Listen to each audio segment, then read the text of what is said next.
सुबह सुबह का वक्त है और बिलीमोरा के बड़ी लाइन वाले प्लेटफॉर्म पे आने वाली सुपरफास्ट गाड़ियाँ एक के बाद एक गुजर रही हैं। पर आज आपको रफ्तार को छोड़ आज़ादी के पहले वाले भारत में लेकर चलने वाले हैं, जहाँ सफ़र धीमा हुआ करता था पर लोगों के पास वक्त बहुत था। तो फिलहाल अभी हम हैं बिलीमोरा में, जो कि गुजरात में अंबिका नदी के किनारे बसा एक शांत और खूबसूरत सा शहर है। और आज यहाँ से हम एक ऐसे सैकड़ों वर्ष पुरानी रेल यात्रा करने वाले हैं जिसमें आपको आज के आधुनिक भारत से कोसों दूर शांति और सुख से और बिना किसी संसाधनों के लोग इस छोटी लाइन की गाड़ी की तरह मध्यम मध्यम चाल से जीवन की पटरी पर चल रहे। और हाँ, अंत में अंबिका नदी पर बने इस पुल को, जो कि कई सारी पुरानी फिल्मों और नाटकों में दिखाई गई हैं, जरा पास से देखेंगे।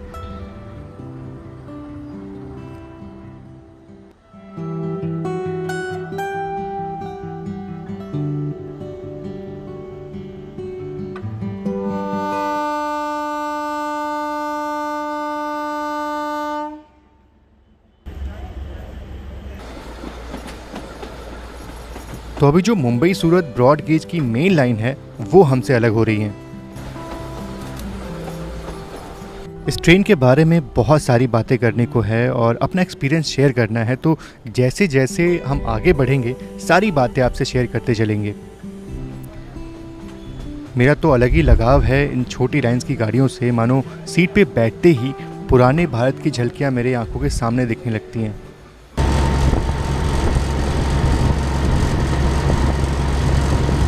बिलीमोरा से वघई का सफ़र तो 63 किलोमीटर का ही है, पर ट्रेन 3 घंटे का समय लेती है, करीब 20 किलोमीटर पर आवर की एवरेज स्पीड के साथ। बात करें हिस्ट्री की, तो बिलीमोरा वघई रेल लाइन को गायकवाड़ डायनेस्टी की आखिरी निशानी के रूप में देखा जा सकता है, जिसको आज से करीब 109 साल पहले सयाजी राव गायकवाड़ के निगरानी में ब्रिटिशर्स द्वारा तैयार किया गया था। वैसे पूरी लाइन बनने में करीब 16 साल का वक्त लग गया था और तब इस सेक्शन की लंबाई वघई तक 63 किलोमीटर की हो गई।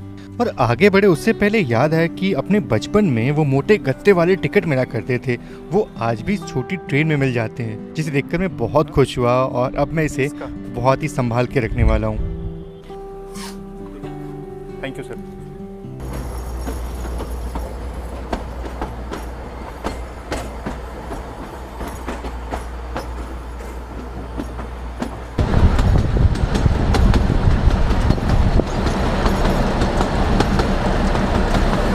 वैसे इस कोच में भी बैठ करके सफ़र करने का एक अलग ही मज़ा है। अगर बात की जाए तो यहाँ पे सामान रखने के लिए काफ़ी बढ़िया स्पेस दिया गया है। फ़ैन देखो, फ़ैन आपको हर सीट के नीचे मिल जाते हैं, जो कि बहुत ही अच्छी बात है।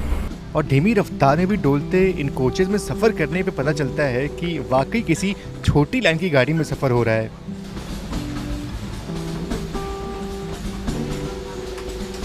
तो वापस आते हैं थोड़े हिस्ट्री पे। तो रॉयल स्टेट से कनेक्शन मजबूत रखने की चाह में ये लाइन ज़रूर से ब्रिटिशर द्वारा बिछाई गई, पर यहाँ के रूलर टीक वुड, सागौन की लकड़ी घने जंगलों से ट्रांसपोर्ट करने के लिए उपयोग करने लगे। और इसके साथ ही साथ यहाँ के आम लोग और स्पेशली जो ट्राइब्स थे, उनके लिए भी रेलवे लाइन ट्रांसपोर्टेशन के लिए इस्तेमाल होने लगी। और चिकली रोड स्टेशन मुझे अच्छे से याद है, और यहाँ आपको ऐसी चीज़ देखने को मिलती है जो सच में एक मिसाल है। सामने मंदिर और मस्जिद दोनों बिल्कुल एक दूसरे के अगल बगल हैं, और शायद से इनका प्रांगण भी कॉमन है, कोई दीवार नहीं है। कोई मस्जिद में जाता है, कोई मंदिर में, फिर भी कोई मनमुटाव नहीं है। ये है असली भारत, जिसकी बातें बहुत कम लोग करते हैं।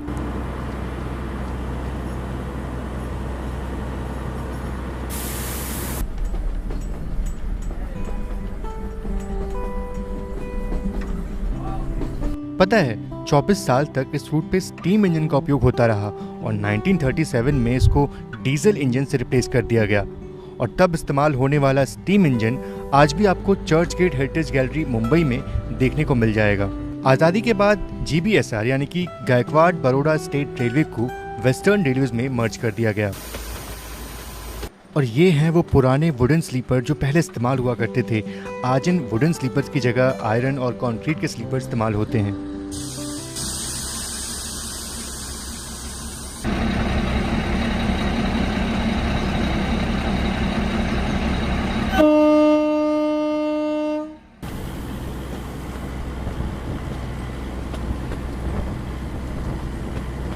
और एक बात तो बताना ही भूल गया कि कुछ क्रॉसिंग पे ट्रेन में मौजूद ट्रैकमैन ही ट्रेन से नीचे उतर करके लेवल क्रॉसिंग के गेट को बंद करते हैं और जब ट्रेन आगे निकल जाती है तो खुद ही गेट खोलते हैं। ऐसा बहुत ही कम देखने को मिलता होगा।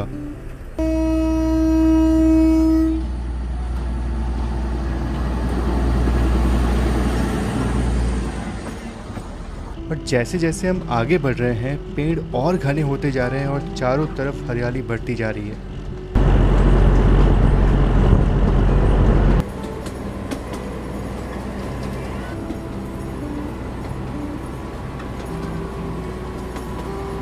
और खमन खाते ही दिमाग में कुछ क्वेश्चंस आए कि इस ट्रेन में सफ़र कर रहे लोगों से ही पूछ लेते हैं कि ये ट्रेन उनके लिए इतना ज़रूरी क्यों है।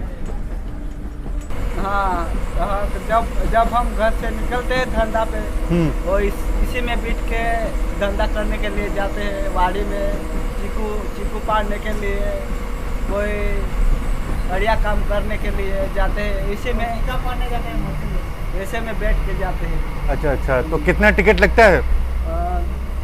पहले तो बहुत पहले 5 रुपए था, 15 रुपए था, अब कितना लगता है? अब तो 40 रुपये लगता है। 40 रुपए लगता है, तो फिर भी सही है बस से ना? हाँ भाई सही। तो ऐसे ही बहुत सारे मजदूर लोग हैं, आदिवासी लोग हैं जो इस ट्रेन को प्रेफर करते हैं ट्रैवल करने के लिए। जब कोविड के टाइम में ये गाड़ी बंद हुई थी और उसके बाद से गवर्नमेंट ने ये फैसला लिया कि अब इस गाड़ी को बंद कर दिया हमेशा के लिए, तब यही वो लोग थे जो लोग एक तरह से बाहर आए, खड़े होकर के इस गाड़ी को वापस चलाने की मांग जो है वो किए थे। और आखिरकार 4 सितंबर 2021 को इस ट्रेन को दोबारा शुरू किया गया ताकि ये लोग जो हैं वो इसका लाभ उठा पाएँ। और एक और चीज़ है, और उसके बाद से जो विस्टाडोम कोच है ना उसको भी लगा दिया है ताकि जो टूरिस्ट लोग हैं वो भी इस गाड़ी में सफ़र कर पाएँ। तो सब मिला जुला करके दोनों लोग का सोच करके ना इस गाड़ी को वापस शुरू किया गया। और विस्टाडोम की बात चली है तो देखते हैं कि नैरो गेज का विस्टाडोम कैसा होता है। विस्टाडोम कोच की तो ये ऑब्वियस सी बात है, विस्टाडोम इसलिए बहुत ही कंफर्टेबल है, सीट्स बहुत ही कंफर्टेबल है, एसी चल रही है, तो बिल्कुल सफ़र का आपको पता नहीं चलने वाला। लेकिन हाँ, अगर यही आप सेकंड क्लास में सफ़र कर रहे हो ना तो ये 3 घंटे का सफ़र ज़रूर से आपको खलेगा, आपको समझ में आएगा।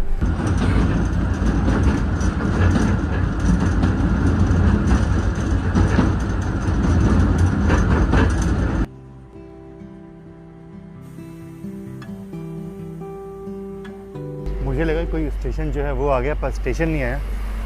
दादी को उतरना था, दादी उतर गई। चलो बढ़िया है। बिलीमोरा वघई के बीच में करीब 9 छोटे छोटे स्टेशंस हैं और सभी स्टेशन पे ट्रेन रुकती है और लोग सफ़र भी करते हैं।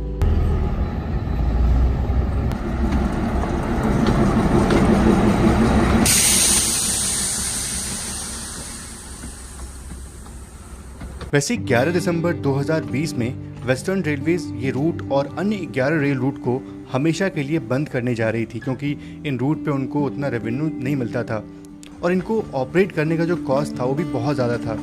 पर यहाँ के लोगों के विरोध के कारण इस रूट को कोविड के बाद फिर से शुरू किया गया और जाहिर तौर पे यहाँ के लोग आज भी अपनी जीविका चलाने के लिए इस रेल मार्ग का इस्तेमाल करते हैं। चाहे फल सब्जी बिलीमोरा जैसे शहर में बेचना हो, चीकू और आम के बड़े बड़े फार्म में काम कर रहे मजदूर हों, उनके लिए एक अच्छा मीन्स ऑफ ट्रांसपोर्ट है जहाँ 63 किलोमीटर के लिए उनको 40 रुपये देना होता है।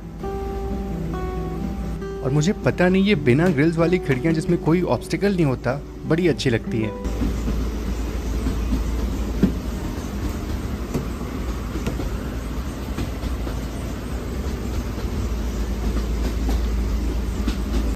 और धीरे धीरे हमारा सफ़र बस ख़त्म होने वाला था, पर मुझे इंतज़ार था उस ऐतिहासिक अंबिका रिवर ब्रिज का जो काला अम्बा रेलवे स्टेशन के बाद आती है। काला अम्बा स्टेशन तो पहुंच गए और हम जो अपने साथ पानी की बॉटल्स लेके आए थे वो ख़त्म हो चुकी थीं और रास्ते में खाने को खमन और पीने को गम के अलावा कुछ नहीं मिलता। और पानी पीने के लिए आपको थोड़ा देसी बनना पड़ता है।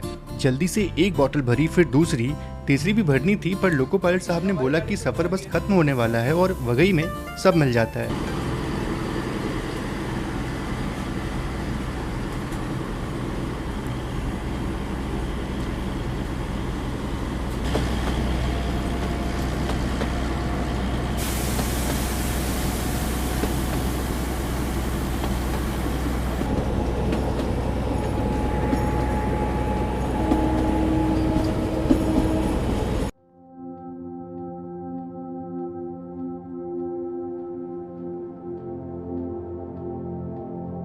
और बस अंबिका रिवर आने ही वाली है। दूर मुझे इन घने जंगलों के बीच एक खाली जगह दिख रही है, शायद से ये अंबिका रिवर ही है।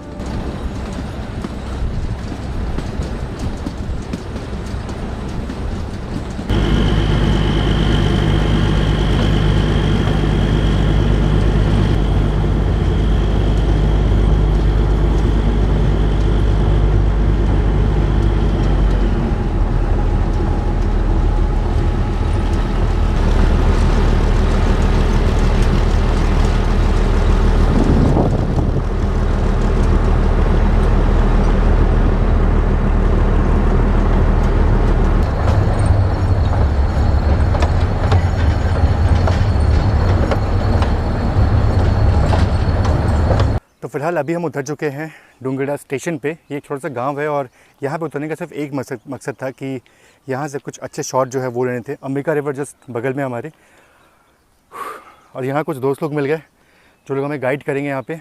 इसी गांव के हो आप लोग? वघई गांव के हो।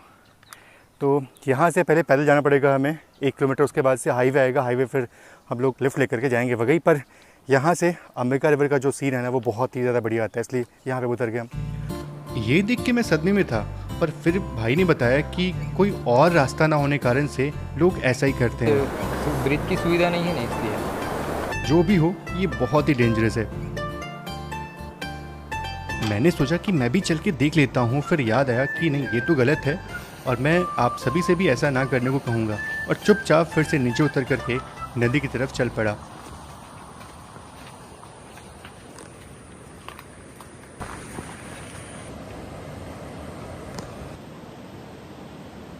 वैसे ट्रेन वघई तक जाती है और कुछ ऐसा दिखता है वघई रेलवे स्टेशन।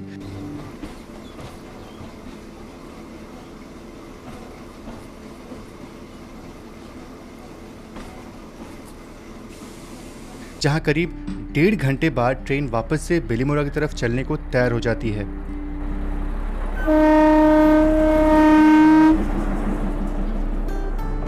और मैं यहाँ वेट कर रहा हूँ उस ट्रेन का वापस आने का, और जब तक ट्रेन आती है तब तक मैं भाई से यहाँ के लोगों के बारे में बात कर रहा था। और फाइनली करीब 1.5 घंटे के बाद ट्रेन आती है और मैं ये आइकॉनिक मोमेंट कैप्चर करने में लग जाता हूँ।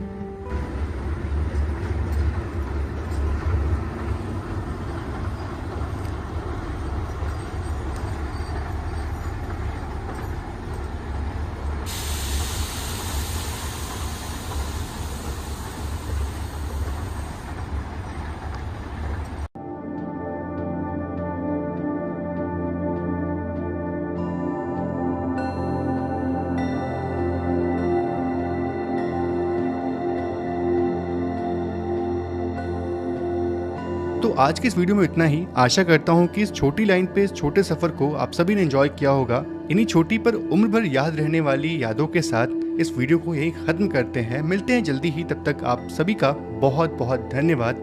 जय Hind and God bless you all.